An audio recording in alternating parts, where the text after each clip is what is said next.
Jangan lupa subscribe YouTube channel Metro TV News dan jangan lupa nyalakan notifikasinya.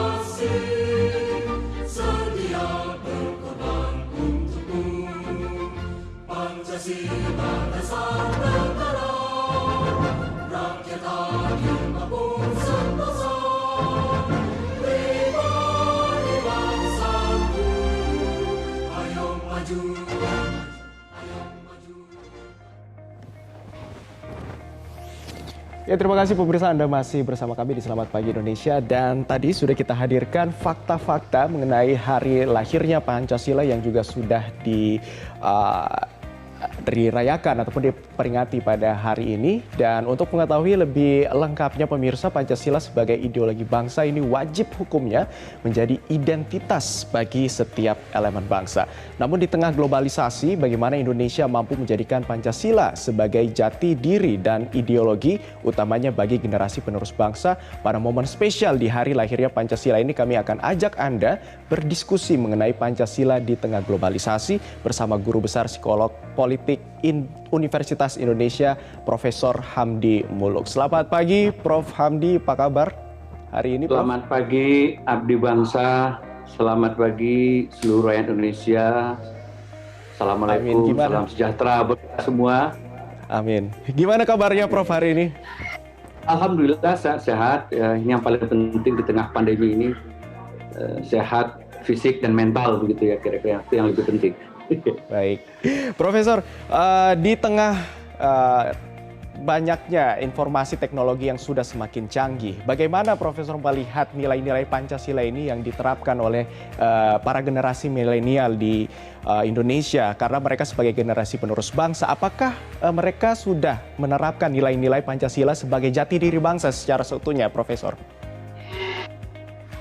Ya begini, kalau kita lihat substansinya Pancasila itu sebenarnya kan itu nilai-nilai yang hidup secara Indonesia, dunia. Itu pertama misalnya nilai-nilai ketuhanan. Jadi kita memang menganut negara yang berketuhanan. Ya. Yang kedua, prinsip-prinsip kemanusiaan yang universal, ya, humanisme yang universal.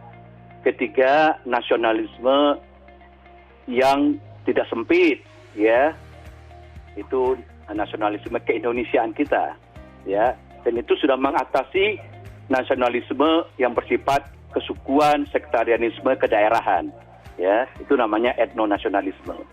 Kita nasionalisme Indonesia bersatu. Keempat, nilai-nilai demokrasi. Jadi dalam demokrasi perbedaan pendapat harus dihargai. Kita dalam mencapai kesepakatan itu bermufakat, bermusyawarah, ya, ada prosedur-prosedur supaya kita mencapai sebuah kesepakatan. Kelima, masalah nilai-nilai universal lagi, keadilan sosial yang merata buat semua. Itu kan bukankah sehari-hari itu sudah ada. Cuma yang istimewa dari kita itu kita eksplisitkan, ya, menjadi Pancasila yang kita kenal sekarang itu. Sila pertama, sila kedua, sila ketiga, sila keempat, ya. Jadi sebenarnya ya orang harus tahu itu dieksplisitkan, tapi kadang-kadang juga nggak perlu juga hafal satu dua katanya, kadang-kadang salah-salah ucap itu biasa itu. Kadang-kadang orang terlalu agak lebay juga, wah dia nggak hafal Pancasila gitu ya. Sebab begini, dalam psikologi pendidikan itu ada namanya taksonomi Bloom. Jadi kalau orang mengerti sesuatu itu ada level-levelnya. Memang level pertama itu mengetahui atau mengenal dulu, dan dia bisa menghafal misalnya apa sila itu. Tapi setelah itu lanjut tahap berikutnya, dia paham apa maksud dari tadi sila satu, sila kedua itu, ya, dari teksnya itu, ya. Nah, setelah dia paham, dia mungkin bisa mengaplikasikan dalam kehidupan sehari-hari, ya. Dan tahap berikutnya, tahap keempat, dia bisa mengevaluasi kapan itu digunakan, kapan tidak, ya, kapan itu bisa dipakai untuk membuat kemajuan dalam hidup, untuk mencipta, berkreasi. Nah, itu tahap-tahapannya.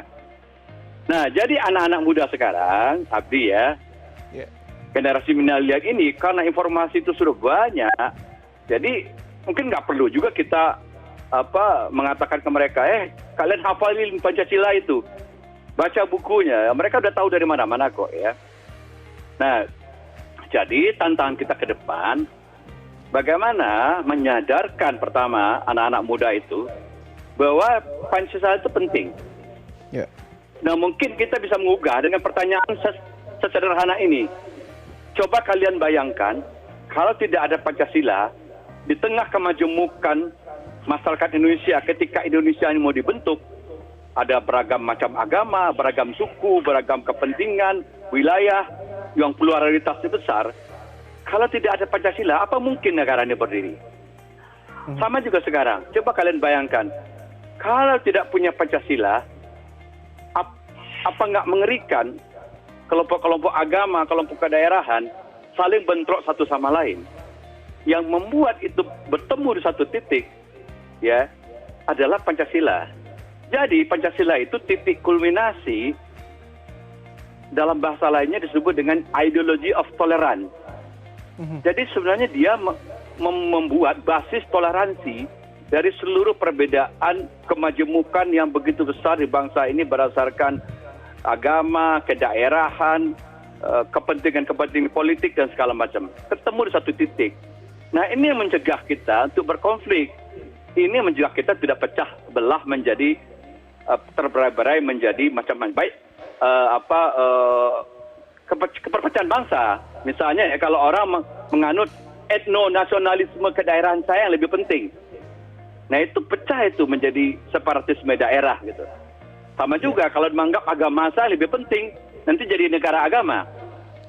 Nah, ini artinya harus Pancasila ini muda. sebagai semangat toleransi di tengah keberagaman bangsa kita ya Pak ya. Artinya harus terus digalakkan. Sederhana itu sebenarnya, betul. Baik.